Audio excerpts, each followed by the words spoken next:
Baiklah, Assalamualaikum warahmatullahi wabarakatuh. Anak-anak yang insya Allah dirahmati oleh Allah, bagaimana hari ini sudah siap kita belajar tentang sejarah kebudayaan Islam? Anak-anak harus fokus ya belajar sejarah kebudayaan Islam agar anak-anak tahu sejarah kebudayaan Islam yang sebetulnya itu seperti apa, dan jangan sampai nanti kita sebagai kaum muslimin itu tidak tahu tentang sejarah kebenaran Islam.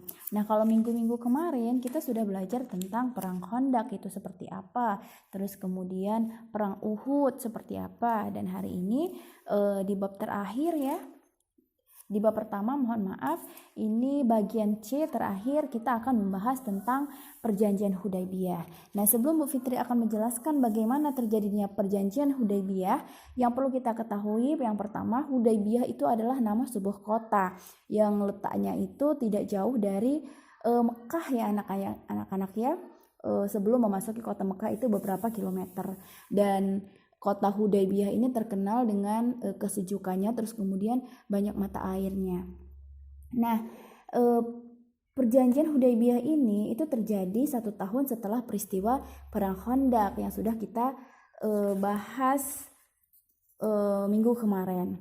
Nah, ini diawali dari keinginan Rasulullah SAW untuk pergi ke kota Mekah, karena beliau merasa setelah 6 tahun hijrah ke Madinah, beliau itu belum pernah lagi berziarah atau mengunjungi kota Mekah sebagai kota kelahirannya.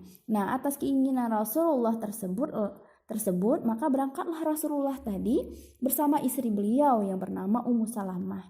Namun Rasulullah tidak berjalan berdua saja dengan istrinya. Yang ikut bersama Rasulullah pada saat itu sebanyak 1.500 orang kaum muslimin, yang kemudian diiringi dengan 70 ekor unta, yang kemudian setiap unta itu dikalungi bunga sebagai pertanda untuk kurban setelah mereka melaksanakan umroh. Jadi sebetulnya nih Rasulullah itu pergi ke Mekah itu untuk melaksanakan umroh. Nah, Rasulullah itu datang ke Mekah itu untuk berziarah. Jadi beliau hanya memakai pakaian ihram, nggak ada dia membawa peralatan perang, nggak ada gitu kan.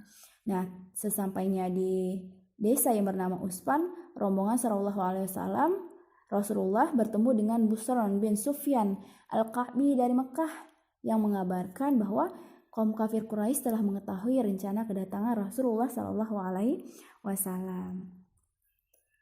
Nah, akhirnya mendengar kaum kafir Quraisy mengetahui tentang kedatangan mereka, akhirnya Rasulullah dan rombongan ini memilih mengambil jalan pintas untuk menghindari hadangan kaum kafir Quraisy, karena seperti yang kita ketahui ya anak-anak ya, kaum kafir Quraisy itu betul-betul tidak suka dengan kaum muslimin dan Rasulullah serta agamanya. Jadi apa yang mereka Rasulullah dan sahabat lakukan itu takutnya nanti dihadang dan rencana mereka gagal, sehingga akhirnya Rasulullah mengambil jalan pintas. Nah, setelah Rasulullah melewati jalan terjal berbatu karena ini jalan pintas, akhirnya Rasulullah dan rombongan itu sampailah di kota Hudaybiyah. Terus kemudian kafir Quraisy terkejut ya ketika mengetahui Rasulullah tadi dan rombongan telah berada di Hudaybiyah.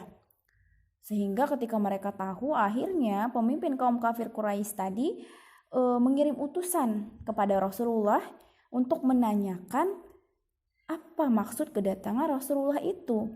Kok banyak yang dibawa itu sampai 1.500 orang. Nah, orang yang pertama diutus oleh pemimpin kaum kafir Quraisy untuk menanyakan hal tersebut itu adalah Budail bin Warqa yang menanyakan kedatangan Rasulullah. Terus kemudian apa kata Rasulullah? Bahwa kedatangan kami ke sini adalah untuk melakukan umroh. Lalu kemudian setelah menerima jawaban dari Rasulullah, Budail tadi segera kembali ke Mekah menyampaikan maksud kedatangan Rasulullah Shallallahu Alaihi Wasallam. Tapi apa yang terjadi anak-anak? Ketika itu disampaikan, ternyata kaum Quraisy itu tidak percaya bahwa kaum muslimin, Rasulullah dan kaum muslimin itu datang ke Mekah itu hanya untuk umroh. Akhirnya karena tidak percaya, dikirim lagi nih utusan untuk kedua kalinya. Kalau kali ini beda lagi orangnya, yang diutus adalah Hulais bin Alqamah. Jadi berangkat lagi menuju peristirahatan Rasulullah beserta rombongan di Hudaybiyah. Sama pertanyaannya, untuk apa datang ke ke kota Mekah? Namun sebelum Hulais bin Alqamah ini menanyakan hal tersebut, dia melihat bahwa ada unta-unta itu dikalungi dengan bunga. Mereka tahu bahwa kalau unta itu dikalungi dengan bunga itu sebagai pertanda itu akan disembelih untuk kurban. Akhirnya belum sempat bertanya, Hulais bin Alqamah ini memutuskan untuk kembali ke Mekah dan menyampaikan dengan yakin kepada pemimpin kaum kafir Quraisy itu bahwa Rasulullah Shallallahu Alaihi Wasallam beserta rombongan itu ke Mekah untuk berziarah, bukan untuk menyerang. Namun apa yang terjadi anak-anak? Tetap kembali kafir Quraisy itu tidak percaya, bahwa mereka menganggap bahwa unta-unta yang dikalungin tadi hanya untuk mengecoh untuk mengecoh atau mengelabuhi mereka, padahal kedatangan Rasulullah itu untuk menyerang.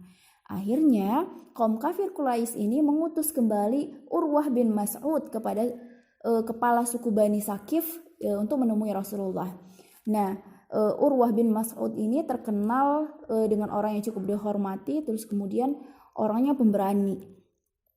Lalu kemudian dia datang nih kepada rombongan Rasulullah Shallallahu Alaihi Wasallam di Hudaybiyah untuk menanyakan kembali itu kedatangan Rasulullah. Jadi sampai dia mengatakan begini, wahai Muhammad, engkau hendak datang ke Mekah dengan membawa banyak orang, apa maksud kedatanganmu? Katanya, jika engkau berniat untuk mengambil tanah Mekah, ketahuilah olehmu jika kaum Quraisy tidak akan pernah mengizinkan sedikit pun untuk menginjakkan kaki di Mekah. Akhirnya karena ucapan Urwah ini agak kasar ya, para sahabat itu pengen marah gitu, tapi kemudian Rasulullah menghalanginya gitu ya, menghalanginya, lalu kemudian menyampaikan kepada Urwah maksud kedatangan Rasulullah SAW itu dengan lembut. Rasulullah mengatakan bahwa mereka datang ke Mekah itu benar-benar untuk berziarah. Namun kemudian anak-anak ternyata sudah 3 kali dikirim utusan, tetap aja kaum kafir Quraisy ini tidak percaya. Akhirnya apa yang terjadi?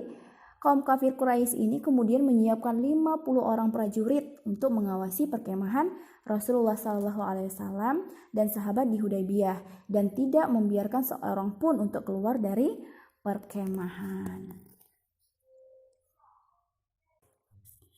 Nah, dengan adanya kejadian itu, akhirnya Rasulullah berpikir nih, mengutus Umar bin Khattab untuk menjelaskan kepada kaum kafir Quraisy maksud kedatangan beliau.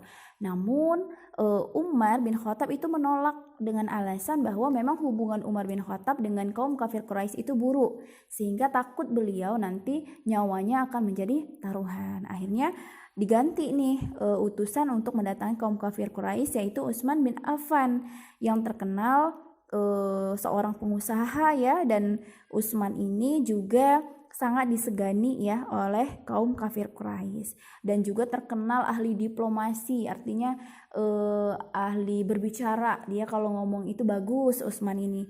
Akhirnya setelah diutus, diminta oleh Rasulullah, Utsman ini menyanggupi untuk datang kepada pemimpin kaum kafir Quraisy untuk menjelaskan. Nah, namun ketika Utsman itu pergi, karena memang pembicaraan mereka itu panjang dan lama, akhirnya muncul nih desas-desus bahwa Utsman ini telah dihilangkan nyawanya secara licik oleh kaum kafir Quraisy. Nah, akhirnya Rasulullah ini khawatir kaum kafir Quraisy telah mengkhianati dan menghilangkan nyawa Utsman bin Affan. Kemudian beliau memanggil sahabat-sahabatnya. Mereka kemudian berikrar kepada Rasulullah Shallallahu Alaihi Wasallam. Ikrar itu janji ya anak-anak ya, untuk tidak akan meninggalkan tempat itu sebelum menghadapi kaum kafir Quraisy. Nah, ikrar mereka ini di Hudaybiyah ini itu disebut atau dikenal dengan nama Bai'atur Ridwan. Jadi ikrar yang dilakukan oleh kaum muslimin kepada Rasulullah untuk tidak meninggalkan tempat itu sebelum menghadapi kaum kafir Quraisy itu disebut dengan atau biasa dikenal dengan nama Bai'atur ridwan. Nah, namun anak-anak ternyata nggak lama dari itu Utsman ini pulang kemudian menyampaikan bahwa kaum kafir Quraisy ini tetap menolak. Malah kaum Quraisy ini mengirim Suhail bin Amr untuk mendatangi Rasulullah SAW kembali di Hudaybiyah. Nah, kedatangan Suhail bin Amr ini disertai rombongan sambil membawa bendera perdamaian. Nah, Suhail bin Amr ini menemui Rasulullah dan membicarakan beberapa perjanjian antara kaum muslimin dan kafir Quraisy. Nah, perjanjian inilah anak-anak yang disebut dengan perjanjian Hudaybiyah. Jadi perjanjian Hudaybiyah ini adalah perjanjian yang dilakukan oleh kaum muslimin terhadap kafir Quraisy ya. Karena tempatnya di Hudaybiyah makanya perjanjian Hudaybiyah. Nah, perjanjian ini terjadi pada bulan Zulqaidah atau bertepatan dengan bulan Maret 628 Masehi. Nah, perjanjian ini ditulis oleh Ali bin Abi Thalib yang kemudian ditandatangani oleh Rasulullah Shallallahu Alaihi Wasallam dari pihak kaum muslimin dan Suhail bin Amr itu dari pihak kaum kafir Quraisy. Nah, adapun surat perjanjian itu dibuat 2 rangkap untuk dipegang oleh kedua belah pihak. Berarti 1 rangkap oleh kaum muslimin, 1 rangkap juga oleh kaum kafir Quraisy. Nah, ini dia nih anak-anak, penting sekali kita ketahui. Ada 4 ya isi daripada perjanjian Hudaybiyah tersebut. Yang pertama, isinya kaum kafir Quraisy dan kaum muslimin tidak saling berperang selama 10 tahun.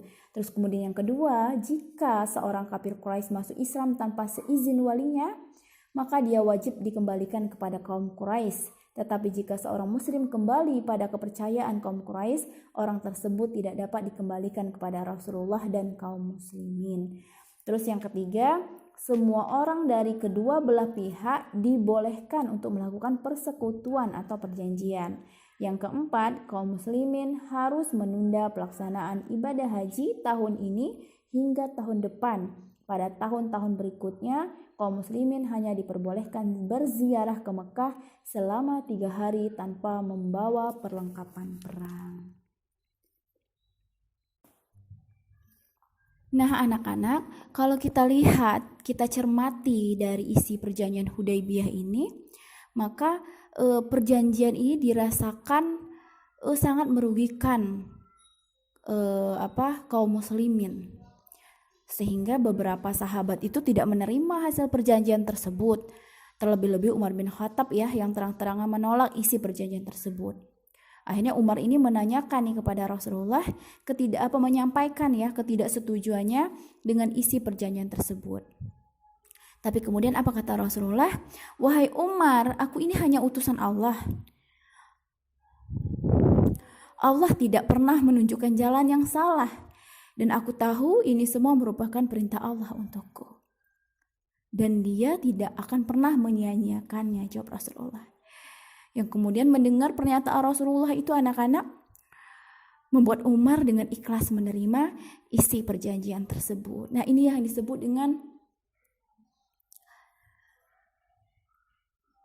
keimanan kita kepada Allah dan Rasul ya anak-anak ya. Jadi ketika kata Rasulullah terima, ya maka kita menerimanya. Dan ketika kata Allah lakukan, maka kita melakukannya. Dan akhirnya anak-anak setelah perjanjian tersebut Rasulullah SAW memerintahkan kepada para sahabat untuk mencukur rambut dan memotong hewan sebagai pembayaran dam. Karena tidak jadi melaksanakan haji. Lalu kemudian Rasulullah SAW dan para sahabat tinggal di Hudaybiyah selama 20 hari. Setelah itu mereka kembali ke Madinah. Jadi di sini sebuah perjuangan yang sangat besar ya anak-anak. Bagaimana kemudian Rasulullah dengan rombongan itu ya yang sudah berjalan kaki itu melewati kerikil jalan yang terjal untuk melaksanakan umroh, tapi kemudian sesampainya di Mekah mereka tidak jadi melaksanakan umroh dan kemudian mereka pulang.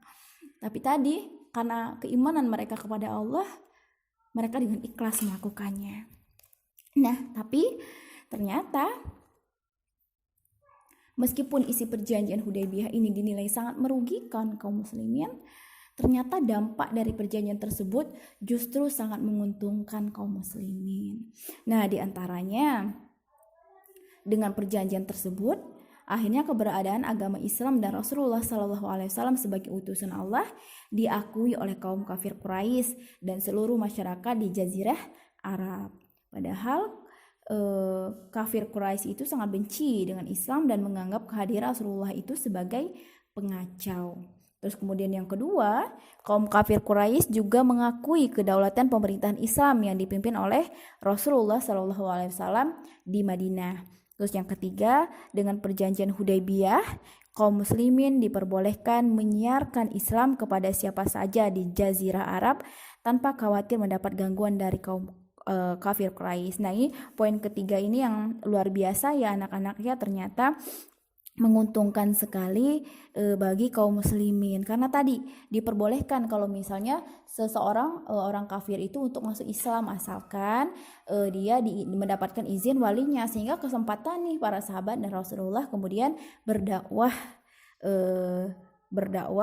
tanpa takut ada gangguan dari kaum kafir Quraisy. Dan keempat, kondisi damai tidak saling perang ini dimanfaatkan Rasulullah untuk menyampaikan dakwah tadi kepada tokoh Quraisy dengan cara yang damai dan santun.